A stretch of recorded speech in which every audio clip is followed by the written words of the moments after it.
Ma route, il faut la distinguer aujourd'hui. On sait très bien que les VTC stationnent sur la voie publique. Dès qu'ils reçoivent une commande, ils reçoivent la course. Ça, c'est un véritable problème, c'est un problème de fond.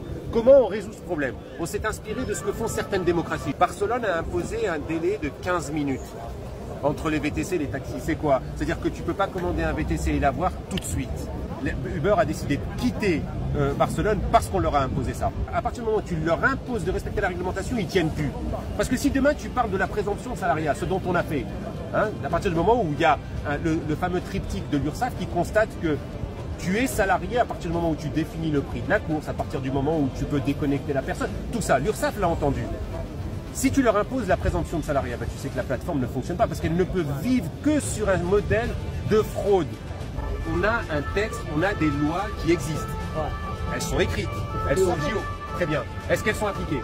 Il y a tous ces éléments qu'on a mis sur la table et c'est grâce à toutes ces femmes et ces hommes qui sont réunis qu'ils ont réussi à entendre. Donc tu parlais de la réservation préalable, il faudrait la faire immédiatement. Je te rappelle quand même que c'était un élément qui avait été retoqué en 2015 par le Conseil constitutionnel.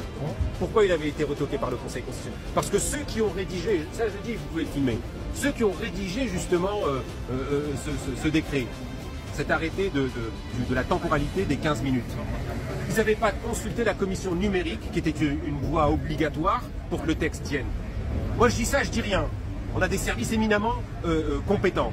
Comment ils n'ont pas pu penser justement à un moment donné à ce respect du formalisme nécessaire pour que ce texte tienne? Pourquoi? Ben, il y a eu une lacune.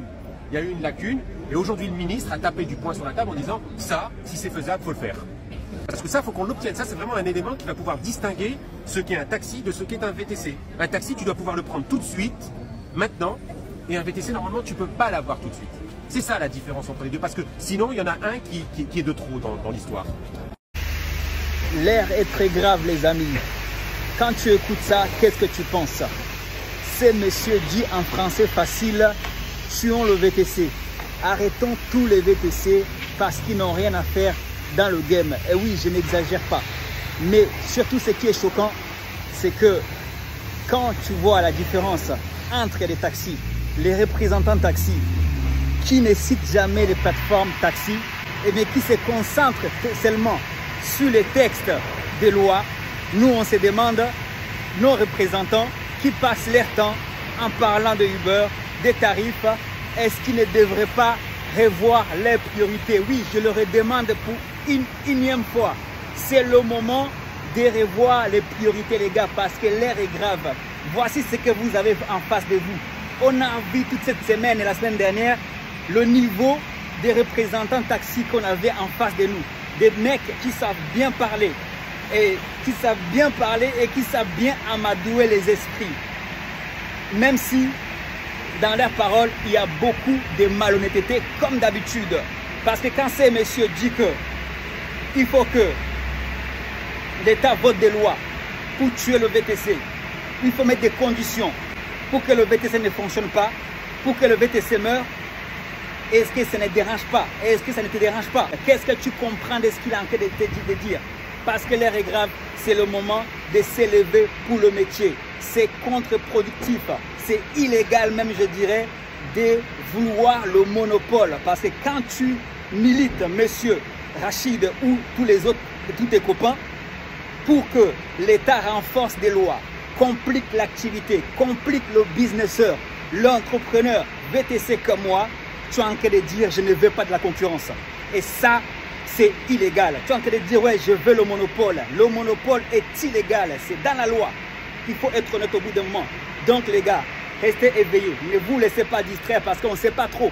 On ne sait pas trop qui paye nos représentants. Passer le temps à confondre les priorités, excusez-moi, c'est un problème majeur qu'il faut résoudre maintenant. Les priorités, c'est dans les textes. Même Grand Guillaume, qui a voté les textes, a cité en conclusion qu'il fallait qu'il y ait une évolution dans le secteur. Il fallait réformer parce que lui, il sait très bien qu'aujourd'hui, ce qu'il a voté, c'est contre-productif. Demander à un entrepreneur qui dépose son client à Charles de Gaulle de faire son retour en mêlant à vide avant de reprendre un client, c'est une grosse bêtise. Monsieur, c'est toi qui payes l'essence. Je suis désolé, au bout d'un moment, il faut arrêter. Les retours à la base, la maraude électronique que les taxis ne veulent pas, que les taxis veulent tuer. Et ils utilisent Ce n'est pas eux qui l'ont fabriqué, ce n'est pas eux qui l'ont innové, qui l'ont ramené dans le secteur.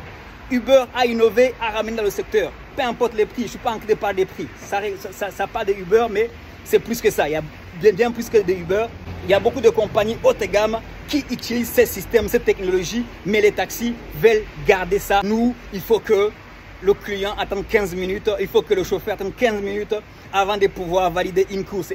Aujourd'hui, on a 5 secondes pour accepter une course avec Uber ou avec les autres et ça suffit. Tes 15 minutes là, tu peux te les mettre là où je pense. Je suis désolé, au bout d'un moment, il faut arrêter. Va à Barcelone si tu veux. Va à Barcelone. Barcelone, c'est un cas particulier. Les Barcelonais rêvent de l'indépendance. C'est pour ça qu'ils font tout le contraire de ce que Madrid fait. Ce n'est pas un bon exemple à prendre. Le vrai exemple à prendre, c'est l'Angleterre, c'est l'Allemagne. Qu'est-ce qu'ils font là-bas? Est-ce qu'ils ont la maraude électronique ou pas? Eh, non, c'est très grave les amis. Je prendrai le temps. Là, je parle un peu sous émotion parce qu'au bout d'un moment, il ne faut pas nous énerver ici. Il ne faut pas m'énerver. Je prendrai le temps de défiler point par point. Si ça doit prendre 1 heure, ça prendra 1 heure pour débunker les propos de ces messieurs. Et oui, et tu verras qu'il raconte que n'importe quoi. Non, il faut pas se laisser amadouer. Il ne faut pas se laisser avoir par le bon accent et le bon français de Mélenchon. Au bout d'un moment, ça suffit. Peace, yo. God bless.